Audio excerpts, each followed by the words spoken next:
Dahil puso ko'y nasanay na palaging ikaw ang nais makita.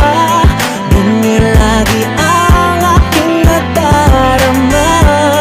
At bakit ikaw ang siyang minahal, ang aking inibig ng tunay? Huwag mo lamang sanang sasabihin iiwanan ako at may papalit na sa akin. Kasi yung asawa ko nagpa I miss you na. Hindi ko alam kung baka hiwalay na siya sa bago niya o ano. Tinatanong ko nga siya kung hiwalay na siya sa asawa niya, sa bago niya. Natatawa lang siya. Napa I miss you na siya kasi nakikita niya na siguro yung hindi nakikita na realize na siguro yung ano niya na wala sa mapupuntan. Kinday, kasalanan niya naman kasi. Pa I miss you na siya.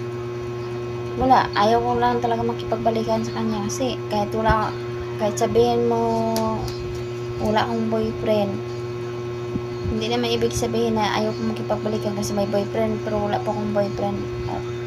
Ayaw ko lang makipagbalikan. Kung gusto niya magsuporta sa mga bata lang yun, pero sa akin wala na.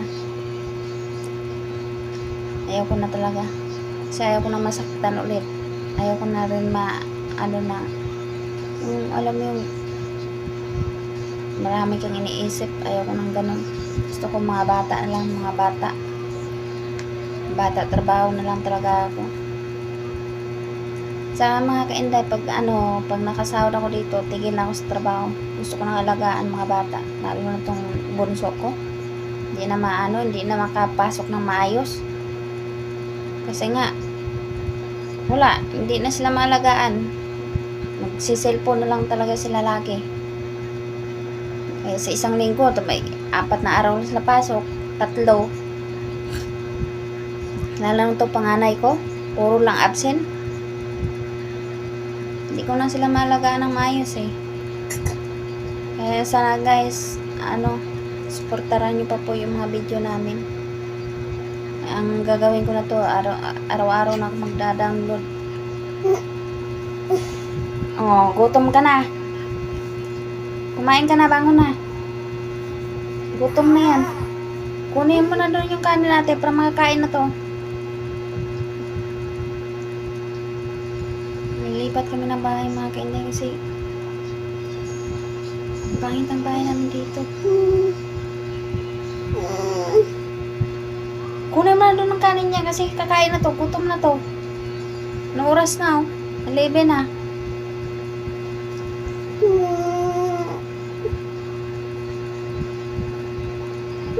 Ate!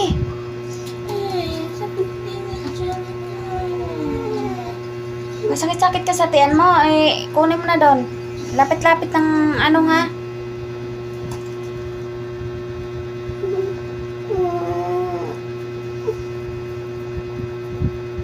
Gutom na yan. Anong oras na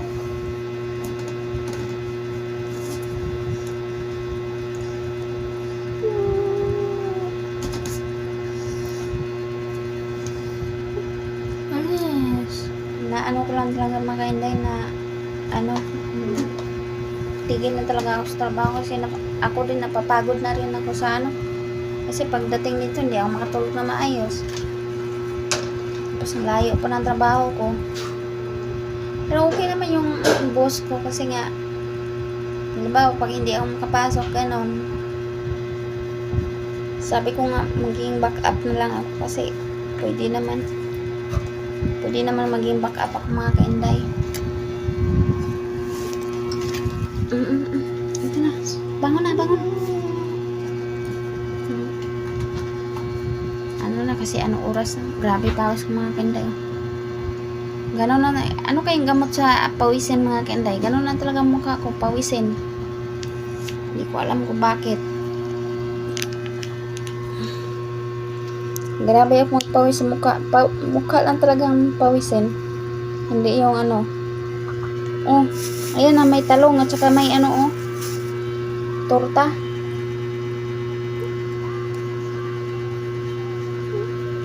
Bangon. Kahit di ka na maligo, pasok ka. Dala ka crayon siya.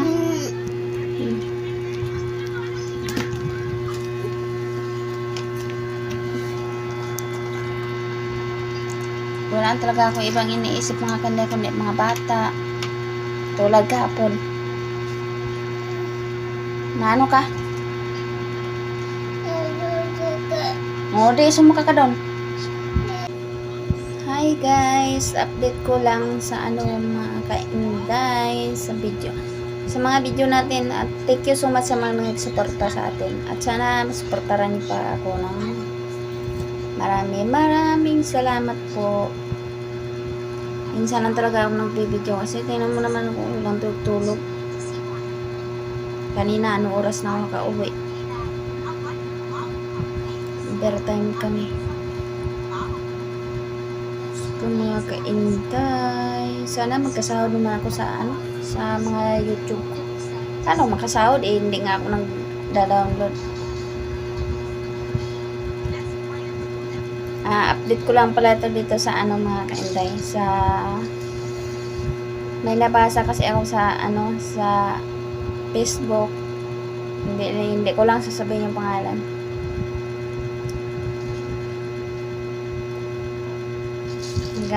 Nagsasabi na daw ako, maganda lang daw ako sa filter. Okay na rin yun, maganda sa filter kaysa hindi may filter na nga, hindi pa gaganda.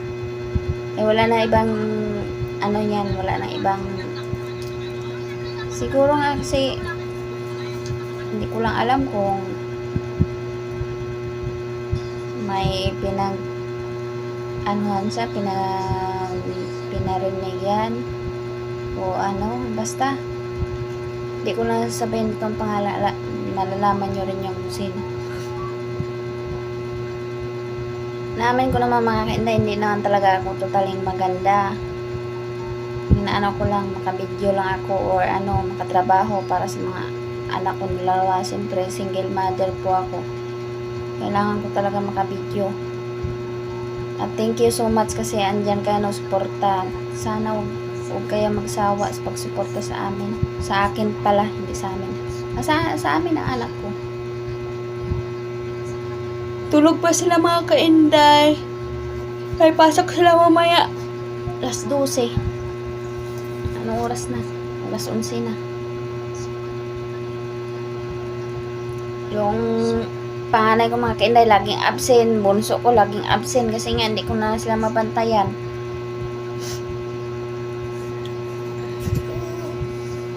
Nagagalit na yung papa nila kasi lagi na daw cellphone. Ibinigyan niya ng cellphone eh. Kasalanan niya rin. Pero yung papa niya, hindi kami okay. Yun nga lang, papadala, siyempre, kailangan mo maging okay para lang sa mga bata. Ang hirap nga kainday pag yung alam mo yung gusto mong dublihin yung katawan mo para lang alagaan sila, pero hindi mo sila maalagaan kasi nga mag-isa ka lang eh. Kung di ka magtrabaho, wala ka naman makain, panggastos dito sa bahay.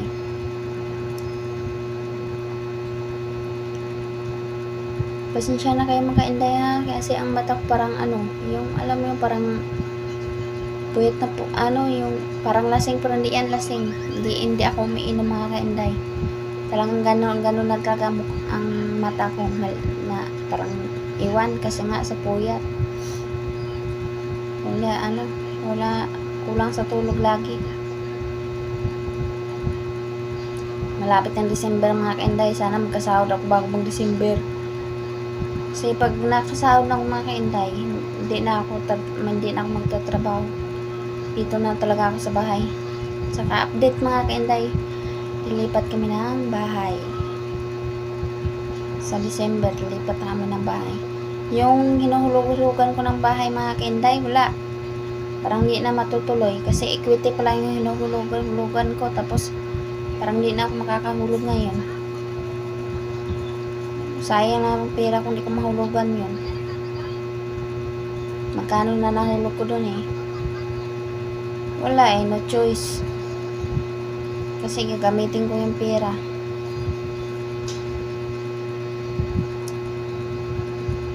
Hirap talaga pag single mother ka mga kainday kasi lahat ng kailangan ng anak mo sa'yo.